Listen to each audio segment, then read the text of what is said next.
வணக்கம். மிளகாய் நாற்று நடவுக்காக ஒரு இடம் வந்து தயார் பண்ணியிருக்கோம். முதல்ல செலக்ட் பண்ண இடம் வேறு இடம். அது நல்லா புழுதியாக ஒட்டி வச்சுட்டோம். அது காய்கறி பண்ணுறதுக்காக வச்சுட்டு, எதற்காகனா இந்த இடத்த செலக்ட் பண்ணணும்னா, மர நிழலில் வந்து மிளகாய் நாற்று கொஞ்சம் வேகமாக வளரும், நல்ல வளர்ச்சியாக இருக்கும், ஹைட்டாக உயரமாக இருக்கும். ஏன்னா நம்ம நிலத்தில் வந்து அதிகமான கோரை அருகம்புல் அது இருக்குது. அது ஓரளவு எடுத்துட்டோம். இருந்தாலும் நல்லா வளர்ந்த நாற்றுகள்னால் இனி கொஞ்சம் ஈஸியாக இருக்கும். வளர்ச்சி அதிகமாக நமக்கு இதாக இருக்கும். கீழே என்னென்னா இதெல்லாம் திரண்டு இருக்கிறது எல்லாமே சாணம். சாணம் வந்து நல்ல மக்கிய சாணம்.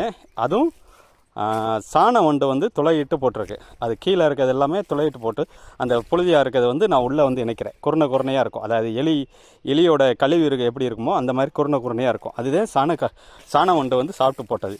இது எல்லாமே இனி மிஷினை விட்டு நம்மகிட்ட இருக்க இந்த மிஷினை வச்சு போட்ட உடனே நல்ல மாவாகவும் புழுதியாகவும் எப்படின்னா மணல் மாதிரி, அதாவது இந்த மாதிரி. இது வந்து 2 வருடத்துக்கு முன்னாடி இந்த இடத்துல மாட்டுச்சாணம் கொட்டி வச்சிருந்தது. அதனால தான் இந்த மாதிரி இருக்கும். மிஷினை போட்டவுடனே இந்த மாதிரி வந்து நம்ம புழுதியாக வந்து நீ இந்த இடத்த இதெல்லாமே ஓட்டணும். இப்படி ஓட்டி வச்ச பிறகு இதில் நீ பாதி எடுக்கணும். ஓட்டி வச்ச பிறகு தான் அடுத்து பண்ணணும். அதாவது இது சாணம் வந்து நல்ல கழிவு பண்ணிவிட்டு போட்டிருக்கு. எப்படி இருக்குன்னா இந்த மாதிரி உருண்டையாக இருக்கும். சாணம் வண்டோட கழிவு இது வந்து நல்லா மக்கி நம்ம மண்புழு எப்படி சாப்பிட்டு கீழே போகுமோ மண்புழு வரும், அதே மாதிரி சாணம் வந்து சாப்பிட்டு அது கழிவு வந்து வெளியேற்றிருக்கு. இந்த மாதிரி நிறைய வந்து உள்ளே போட்டிருக்கோம்.